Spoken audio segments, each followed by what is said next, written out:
So for today's video, we're doing Thanksgiving preparations. This is like a cooking with Kenisha Thanksgiving version with extra clips of like other things that we're also doing. We have, my mom wanted me to film this. It's the vegetables that we're roasting. So I'm gonna show you that really quickly. So these are the vegetables that I will not be eating, but other people will. It's very colorful. Tomato basil. So this is the tomato basil soup that my mom made. It's in this crock pot. And that's what it looks like. Yeah, so it's cooking currently. Okay, so for the cooking with Kenisha that I'm doing, Thanksgiving edition, so I make an apple pie every single year that we have Thanksgiving at my house. I've made it for like the past 3 years. So I will be showing you guys how to do that. It's not going to be pasta, and it's not going to be anything like I've done before. This is a brand new cooking with Kenisha. My mom over here, oh my god. She wanted to make pecan pie squares. So she wanted me to do a video about the pie wars that we're going to be having. It's like cupcake wars but with pie, because we're both making different pies. Like she's making pecan pie, I'm making my famous apple pie that everyone loves and knows. So we're going to see who wins the competition. So I will show you guys how to make the apple pie, but this is just to let you know that there is a pie war that's going on. Also, do you guys say pecan or pecan? I think it's pecan, because when I watch Cake Boss, he always said pecan pie. So this is a pan for the pecan pie squares. I have to make the crust, and then I want the crust today, and then I'm making the actual like filling and everything tomorrow so the apples don't get soggy. So yeah, I will show you guys what I do, and I also make everything from scratch, so like the crust is from scratch. Yeah, that's the tea.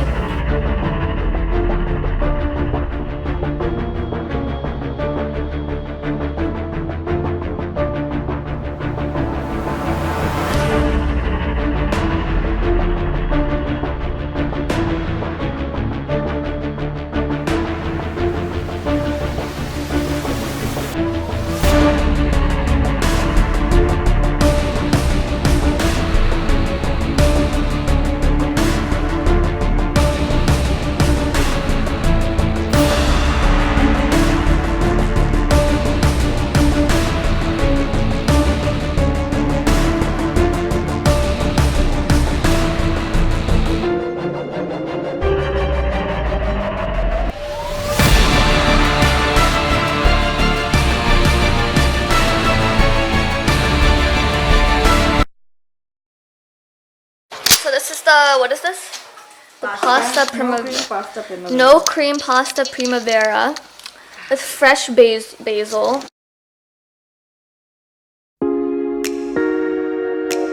So we are making the apple pie crust right now. Your ingredients are all-purpose flour, 2½ cups, 1½ sticks of butter. It just says butter in the recipe, but I'm going to use unsalted butter because it makes the pie crust taste better. Then you have your salt, and then you're going to need 8 tablespoons of ice water. And for your salt, you need 1 teaspoon, and then for your water, you need 8 tablespoons of ice water, so cold water. I'm going to use the sink for that. So we're going to take the flour, which you need 2½ cups of, and it's all-purpose flour. So we're going to take 1 cup. And you actually need a knife, so you're exactamente. Here's my 1 cup.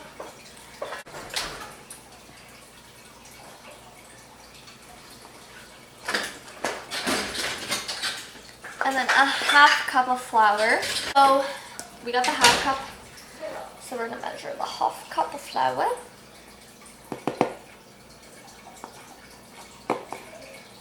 Place that in the bowl. So you should have about this much flour in your bowl. Flour on my phone. For a little bit of perspective, I guess this is a 2.5 quart bowl. And this is how much 2½ cups looks like in there. So I have my salt here. And I'm gonna get a teaspoon, which apparently I can't find again. This is a 1/4 teaspoon, so I'm just gonna put 4 of these by accident.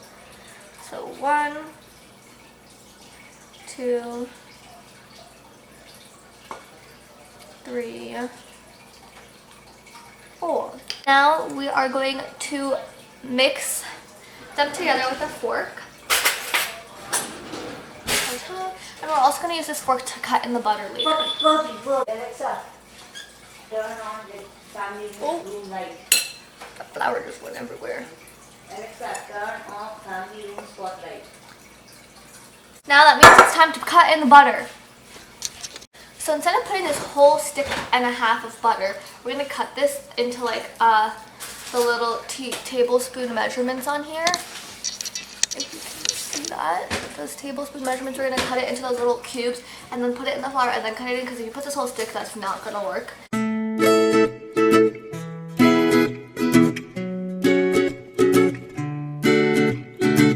So I'm not going to cut in all the butter at the same time because that's just too much. So I took 4 cubes, and I have 4 more cubes here, and then I have to cut another 4 cubes for the other half of the butter stick.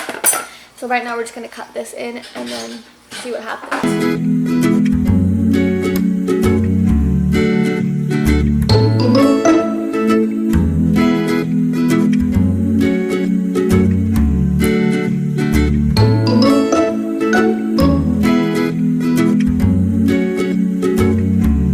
Okay, so I mixed all the butter in. So like when you press in on it, you want to like leave your fingerprints there, so it has to be like thick with the butter. And then there's my ice water, and now I'm gonna put the 8 tablespoons into here. So I'm gonna take my water. 8 tablespoons. 1, 2, and I'm gonna do. You want to mix it as you're adding the water. You don't want to add all the water at one time, because then it won't work.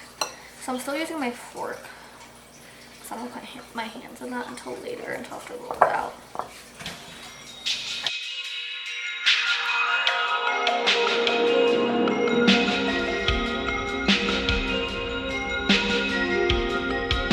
Okay, so I added everything, and I also cleaned up everything. So this is what the dough looks like at the end. Now I'm gonna like put saran wrap over it and keep it in the fridge till tomorrow morning, where I'm gonna roll it out and put all the apples and stuff, and you'll see that probably in the next clip.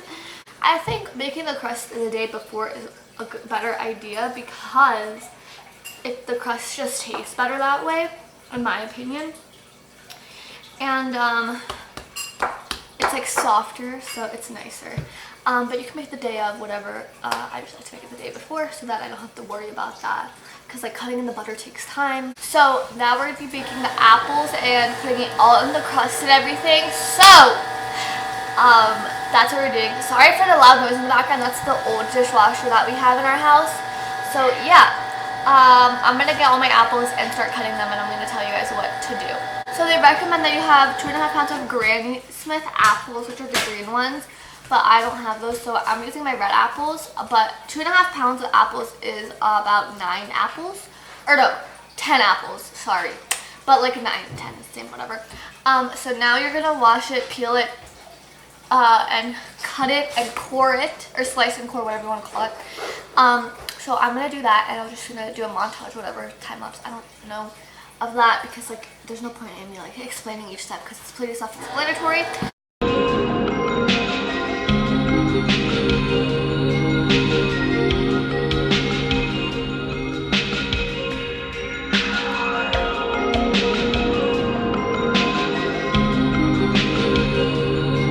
So this bowl is too small for all the apples that I cut, so we're going to use this big one and transfer the apples. Okay, so now in this we're going to make the mixture that we have to like dress upon the apples, but I'm going to cover the apples so that they don't brown. So we have to get sugar, flour, salt, cinnamon, nutmeg, and a lemon.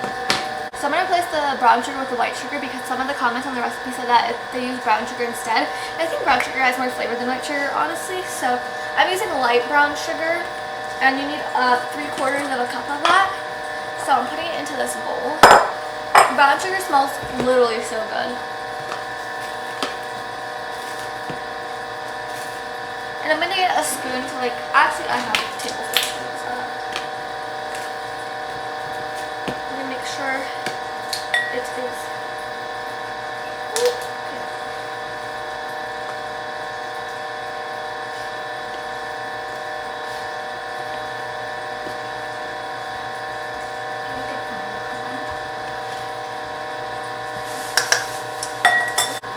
Two tablespoons of flour. Right here.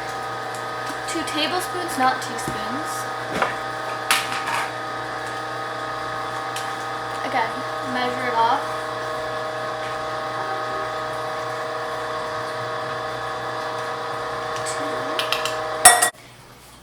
Then we're going to add a teaspoon of cinnamon. So I'm going to open this, get our teaspoon.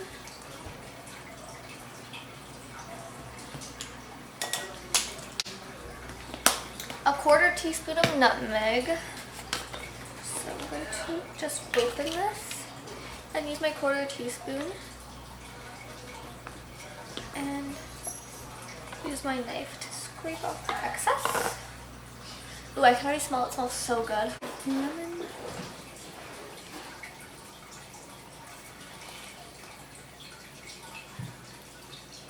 A 1/2 teaspoon of salt. Imagine. So let me just quickly put that in and then I'll mix it all together.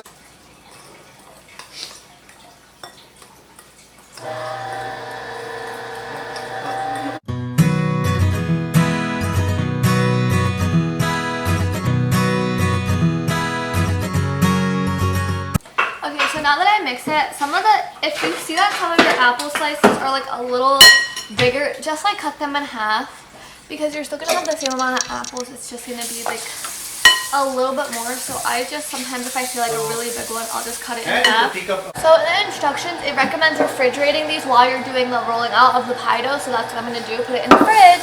Now I'm going to get the dough and roll it out. You have your rolling out board, whatever, cutting board, right? So I use this side, not this side, because it has grooves. But even though this is non-slip, you still should wet a hand towel, fully wet it and make it damp, and then place it underneath your rolling board so that it definitely doesn't slip because you're going to be rolling it a lot. So in order to roll out the dough, you're going to get a little bit of flour on your cutting board thing, and then continue to cut the dough in half. I have this thing, it came with the cake decorating set, but it's really sharp so it cuts your dough really nice. If you want to use a knife, whatever, you can. So I'm going to cut this in half since it's already basically a circle. I'm just going to cut it in half and then we're going to roll out each piece.